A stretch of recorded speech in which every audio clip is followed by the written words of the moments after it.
ఏదైతే తప్పుడు వార్తలు కానీ మీరు దాన్ని నమ్మకండి.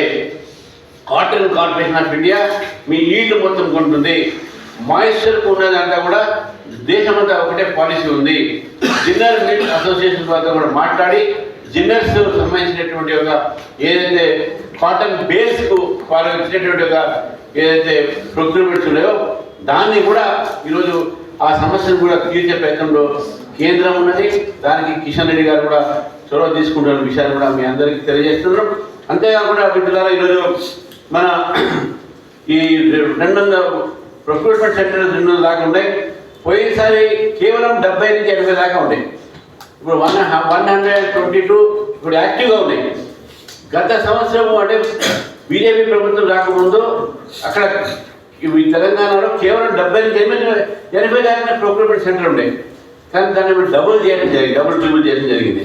అదేవిధంగా రైతులకు ఎప్పుడు అమ్మాలి, ఎక్కడ అమ్మాలి, ఎట్లా అమ్మాలి అనేటువంటి దాంట్లో కూడా వాళ్ళకి మొత్తం ఇన్ఫర్మేషన్ కోసం ఏ మార్కెట్లో మంచిగా ఉంది అని చెప్పడానికి ఒక యాప్ కేంద్ర ప్రభుత్వం తీసుకువచ్చింది.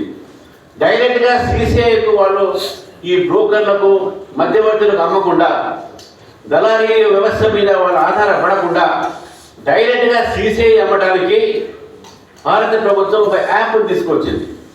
ఆ యాప్ కపాస్ కిసాన్ యాప్.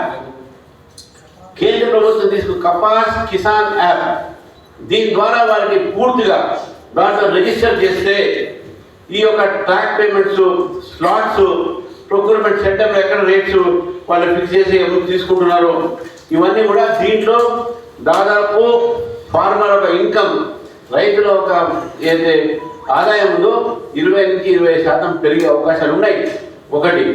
రెండోది, దళారీల వ్యవస్థ మీద ఆధారపడకుండా దళారీ వ్యవస్థ మిడిల్ మ్యాన్ సిస్టమ్ కూడా మొత్తం కూడా పూర్తిగా అంతం చేసేటటువంటి ప్రయత్నం సిసిఐ ద్వారా చేయడం జరిగింది.